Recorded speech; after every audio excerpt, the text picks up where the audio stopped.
Hello everyone, JRDeal96 here with a brand new reaction. As you can tell by the title, it's another Jacksepticeye video, and this one intrigues me. The worst time of my life. I read the description of this video, and it's, in a way, him promoting his Thankmas charity event that he's having next month in December.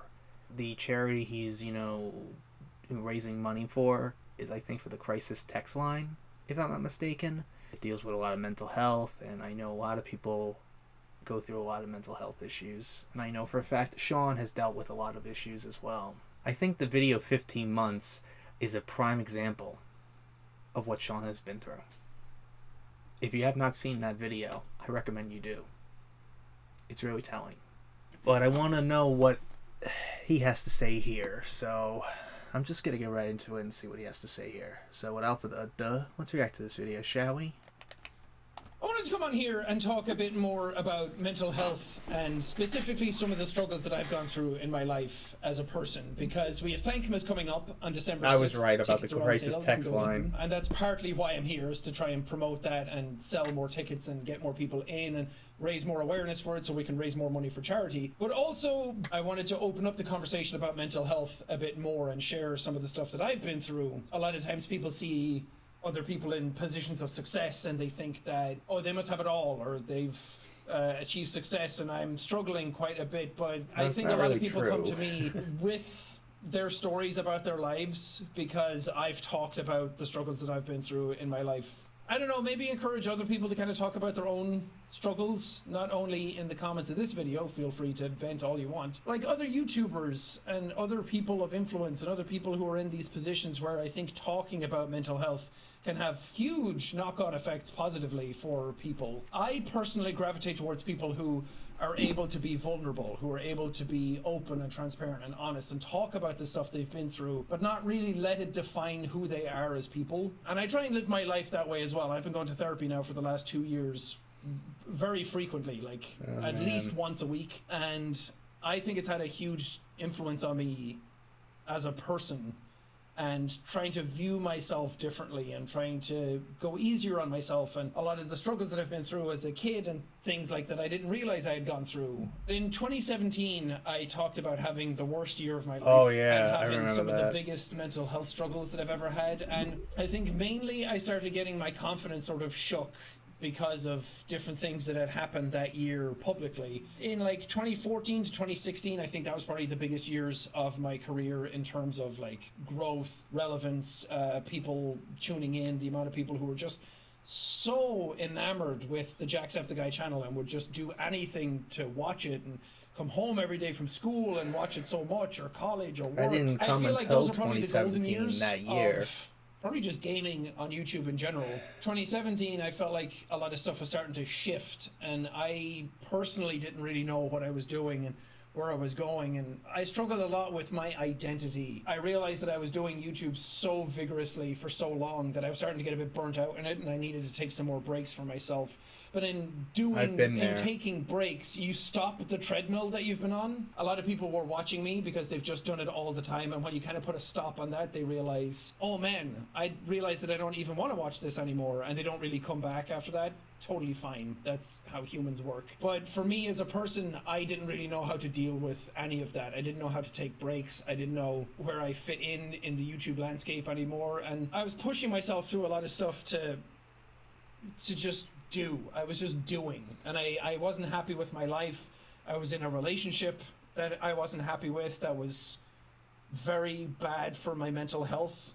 It's done. That relationship's over. We can move on. I want to be able to talk about things openly without people having to start throwing stones in my defense in any different direction. That's not what this community's ever been about. There was a lot of stuff like that where being in a relationship that was bad for me mentally, being in a position that I was in career-wise that was kind of bad for me mentally, sort of forcing my way through things without thinking. That was the first time where I ever had to like wrestle with who I was and what was happening with me, and people's sort of opinions and ideas around me changed, and it was quite hard for me to figure that out. I'm such a people pleaser person that when any sort of dissent comes my way, I have like younger child, neglectful parent rejection sensitivity. My barriers go up. I start making jokes to try and figure out why people don't like me, and I have a really hard or at least I used to have a much harder time with people not liking me. And in 2017, a lot of that came to a head where at the end of the year during Christmas, I was alone. Purposefully, like I could have been around more people if I wanted to be, but I wanted to figure out, like, okay, end of the year, I want to know who I am and what I'm doing, and I want to be by myself, and I just want to think and figure things out. I remember, especially over the Christmas period, that's usually the time when people are together more, and I wanted to see if I could weather that alone, because I realized that I never really tried to be by myself more and kind of like treat myself as a friend. I had never done that before, and like sit by yourself and your own thoughts and see what they were actually saying to you instead of filling it with work and other people. That was probably the roughest time ever, because I was trying to fill my time with games, and I was playing a lot of Persona 5, which, great game by the way. I was playing that at one point, and I just paused it, and I was kind of like sitting there and I bawled my eyes out. I didn't know if people even cared about me. I started thinking about suicide for the first time in my life. I mean, not the first time, but this was the first time that I legitimately thought about it as a thing for me. Like, I thought about the act of doing it and everything, and I caught myself in that moment and realized that that's like the first time that that's ever happened. I realized that something's wrong, that I didn't really entertain that for that long, but it was the first time in my life where I was like, would people even miss me if I was gone? Oh yeah, they would. And that sort of set off alarm bells in my head that that wasn't normal for me. I never really thought that as seriously as that before. So that was where the sort of PMA stuff was born from in all of 2018, because that was going to be my mantra, to kind of treat myself better, actually caught me. Holy fucking things, shit. and try and be a bit more positive towards myself. But I wanted to have sort of a mantra for myself to kind of like help me get through the day and be a bit more optimistic about things, because it's easy to sort of dwell in that negative space and then not know what to do with it. And I definitely got to like my rock bottom. After that, I really made a concerted effort to kind of like figure myself out. Yeah, 2018 was when he started to change his video schedule a bit and stuff. Didn't work. It wasn't until probably last year or this year that I feel like I finally started cutting myself some slack. I've got a much better, healthier relationship with my channel and my work and just my personal life, and I've started to value different things a bit more, but it's still a struggle all the time. I mean, it always I live will here be. In Brighton, and it's not going to be easy. We have some people that we can hang out with, like PJ and Sophie are always around as good friends, but I used to have so many more friends who lived in Brighton, and now they all kind of moved away, which again is fine, they're allowed to do that. But I realized how lonely I started to get, and I watched a video one time talking about like male loneliness in your 30s. And apparently that's a big thing for a lot of men when they hit 30, to kind of like reevaluate their lives. And for me, it definitely was a case of figuring out where I fit in things. Some friendships that I had weren't what I thought they were. They weren't as good as I thought they were. And I felt sort of discarded and devalued as a person. And I'm also someone who will put the blame entirely on myself for that in those moments, and then just be like, well, clearly there's something wrong with me because more people don't want to hang out with me, or trying to like keep friendships that are online only is very difficult for me, because I just don't like doing that. I need that face-to-face personal connection. I think going through COVID, there was a lot of people who were going through the same situation where they were all locked inside and we couldn't go anywhere. And I felt like, oh, we're all sort of going through the same thing, and it made it a bit easier. But after that, when the world started opening up again and everyone was hanging out with each other again, I kind of like sat around and I'm like, I don't have that many like close friendships that I can kind of like lean on to talk to people. And that kind of scared me, because then I like lean more into YouTube and you guys as an audience, and that's also not that healthy for me to do. And I still kind of struggle with it. I get pretty lonely like very often, and I've started to like notice some of the patterns in like the relationships I have with other men, and the kind of like I'm kind of like still seeking out big brothers, because I feel like my brothers weren't really there for me as much as I wanted when I was younger. Or like I'm a person who really likes connecting with other people, but I don't have much opportunity to do that in the position that I'm in, like here where I live now. And it takes quite a considerable amount of effort to make it happen, which is also energy that I don't have most of the time, because if you're depressed and you have ADHD, your brain is not really working the way you want it to. I'm also getting a test for autism next week, because I'm pretty sure I'm also autistic, which makes it harder for me to kind of like retain friendships because it could be ADHD as well, but I also feel like I'm a very like out of sight, out of mind, and then it's difficult to describe, but it's a lot of the stuff that I'm doing work on myself for. But in the last couple of years, I've opened up some wounds that I didn't know were there, and I've picked at some scabs emotionally to try and like get to the depths of why I feel certain things and why I am the way I am. And it's been quite uncomfortable to do that.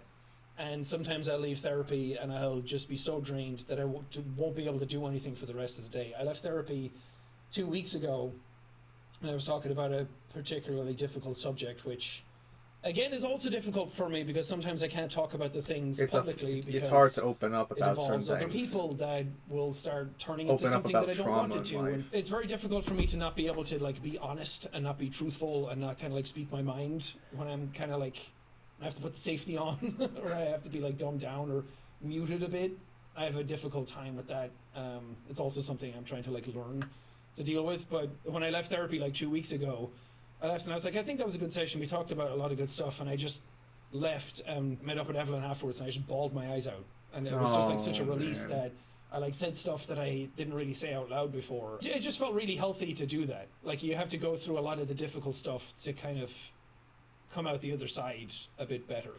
And I'm not saying any of this stuff to sort of paint myself in a victim light, or I'm not trying to like put pity on myself or anything. I think anybody that's watched me for any length of time knows that I don't view myself that way or try not to.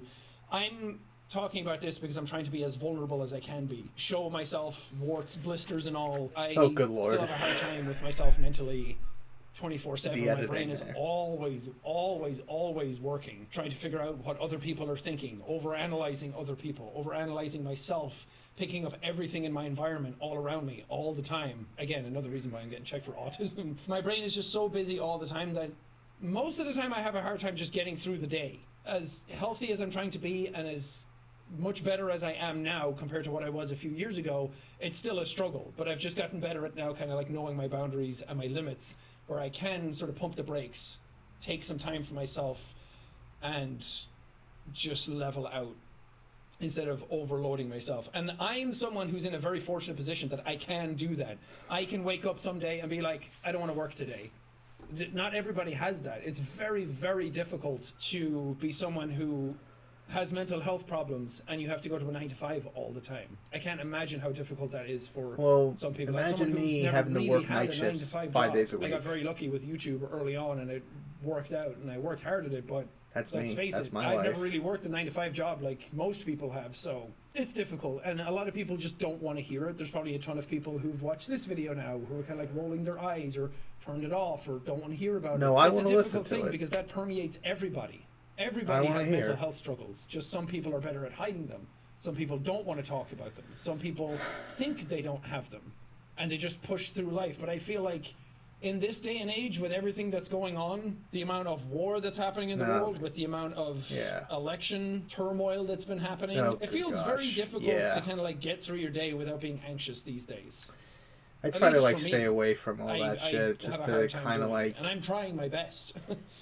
cut a lot of, but anger that could have built from I also wanted to say this kind of stuff to relate to other people a bit more, and maybe you can't relate to some of the things I'm talking about because it's very specific to like being a YouTuber. Maybe there are some people who feel what I'm saying, but just to anybody out there who is going through mental health difficulties, and what did it say in like 1/8 of the world has it, and the way the world is designed and the way the internet is designed and the way algorithms are designed and social media and everything, it's just really hard to not find yourself wading into negativity without realizing you're in it. So I just wanted to do this video to kind of like air it all out, say it's okay. It's fair enough to do that, and it's okay for you to do that. Mental health struggles. It's okay to take breaks and time for yourself. Absolutely, I agree. It's not selfish. You would be shocked to know how many people are going through the exact same situation. I know. There's something I had to go through some things too when I got burnt out 2 years ago. Like mention some things like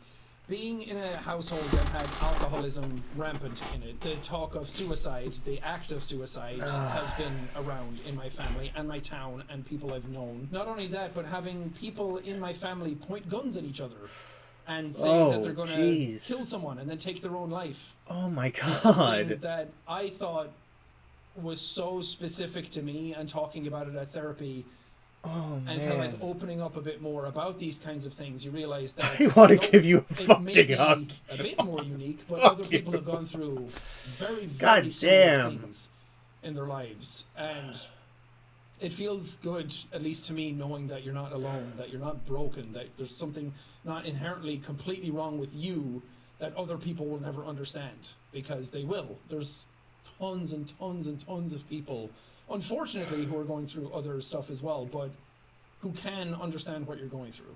And especially organizations like Samaritans and Crisis Text Line, they're also Oh, there he's for also you doing if you another need one help. too. If But you I feel knew there's one of no them one was to turn Crisis to, Text they Line. have qualified people who can talk you through situations, and you may think, oh, I don't want to bother them. Oh, what I'm going through is not as bad as somebody else. Just They are please willing do to it. listen If you to feel like you. you need someone to talk to, there is someone out there that can listen, and that's why we're doing it. It feels like mental health is sort of the backbone of society and community, and it feels like it's being pulled at the seams right now. It feels like the threads are being undone. I'm trying to do something that reinforces the fact that there is positivity still out there, that we can battle through it, that we can wade through the problems of the world. And I've always said it, despite how difficult it may seem, that positivity and progress will always happen under the surface anyway. And I still Didn't think this hold would that get me true. at I all. still think that that's something that's been really important to me, and something that kind of like helps me get through the day. So that's kind of it. I don't really know what this video is, but I just wanted to sit down and talk and just kind of like get thoughts out, but also to talk about Thankmas. December 6th, it'll be in person. We'll have 2 shows at the Orpheum Theatre in LA on December 6th. 12 to 3 There's an show early and a 5 to and 8 later show. They'll be slightly different from each other, like they were That's last weird. year. It will also be streamed, of course. Are you sure?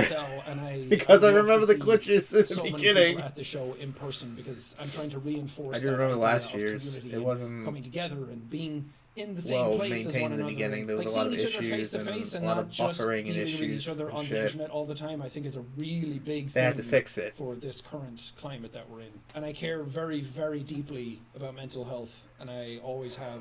I want to reinforce that. I want to raise awareness for it. I want to try and raise as much money as we can for it, to train more counselors for both of these organizations, and just try and make the world just that tiny bit better. We've raised $26 million, and I'm hoping that we can push it over 30 for Thankmas this year. Oh, yeah. And I think that goal is very achievable. I hope you can and make I can't that wait goal. to see That what would we're be able to amazing. do as a community together. But not only ours, but everybody's. You can also sign up to do Thankmas yourself. Any of the communities, if you go to thankmas.tiltify.com, Oh, yeah. it'll be in the description. You can sign up and make a page for yourself. Other YouTubers can do it if you're watching this. Other streamers can do it. It doesn't matter your size. It doesn't matter how much you want to raise. It's all going towards the same cause. So please go out, spread the word. Let people know Absolutely. that Thankmas is not only happening, that you can watch it and raise money for it, that you can join in and raise money for it if you want to with your own communities. You can come and see the show live if you want to. Yeah, I with wish. your In friends LA, or on you your guys own. are in There'll be LA. tons of people that you can make friends with. Just please spread the word that it's happening. I want more people to know about that it's going on, and I feel like whenever these things are coming up, I don't talk about it enough, and then it happens, and I'm like, here's me trying my best. I want people to sort of break down their walls a bit more and be more open and vulnerable with each other as much as you're comfortable. Thank you guys so much for listening, Absolutely. and I'll see you next time. I didn't think that video would really get me. There were some things that he said that really got me. He did mention that 2017 was not the best year that he's ever had. That was actually the same year I actually became a fan of his. And I can definitely picture someone going, oh, how would you say that was a terrible year for you? You had an amazing year on YouTube. But you don't know what goes on in here. What goes on in his head. What he goes through. Behind the camera. Behind the screen. And he had thoughts of taking his own life. And the thought that crossed his mind was, would anyone miss me if I was gone? And I said, yeah. People would be very upset. You've helped a lot of people's lives, Sean. It takes a lot of courage to open up about your trauma. It really is courageous to do. I can relate to some things he talked about, like when he was burnt out. I might as well open up a little bit. 2018 and 2020, to me, were not really my best years. I was going through a lot at that time. It wasn't easy back then. Especially when you become acquaintances and talk to people online that you don't really know. But then you talk to people that take advantage of you and just manipulate you. It ain't easy to do that. Go through rough patches in friendships that you've made on the internet. Cutting off a friendship for 2 months because you had trust issues with people when they didn't deserve it. It was not an easy time for me in those periods of time. 2020 for sure wasn't easy, especially with the pandemic. I still had to go out there as an essential worker, having to work behind a deli counter. It wasn't easy to go through that. And to top it off, that same year, having a falling out with somebody on your fucking birthday. It was not fun. It wasn't really fun at all. And they clearly didn't care. It felt calculated because I kind of saw the signs leading up to this, and I was too stupid. They were just looking for a reason to not talk to me anymore. And they used a video that I did, that I made, a skit that I made, that I thought about for months leading up to this point. And they thought that I was plagiarizing them when I wasn't. Obviously, I'm completely fine now, and I'm past that, but the memory, every birthday now, I am immediately reminded of that. It ain't easy. You would think it would be very easy to kind of just forget about that moment, but if it falls on a specific day, like your birthday, it's not easy to brush that out of your mind. It really isn't, by far. Not at all. But I'm way past that now. Like, I'm way better now. But that moment in time when that video was released and that happened, it completely destroyed my confidence. It really did. And I kind of struggled to trying to figure out, like, would they like it? Would people care? Would people watch this? Would people be intrigued by my ideas and what I want to do? It wasn't easy. It really wasn't easy at that time. And 2022, for sure, was literally the breaking point, because it was at the point where I let all this trauma and all the pain and grief that I have gone through for the past 4 years to finally reach a breaking point. And it finally did. And I was completely burnt out. And I didn't want to do anything anymore. I didn't want to do any videos. I didn't want to do anything. I just wanted to just live my life the way I wanted to. And it took a while for me to get back to that. I just wanted to know, would anyone care if I was gone? I had the thoughts go through my head, like, would anyone really give a fuck if I was gone? If I just stopped uploading videos? Would they stop caring?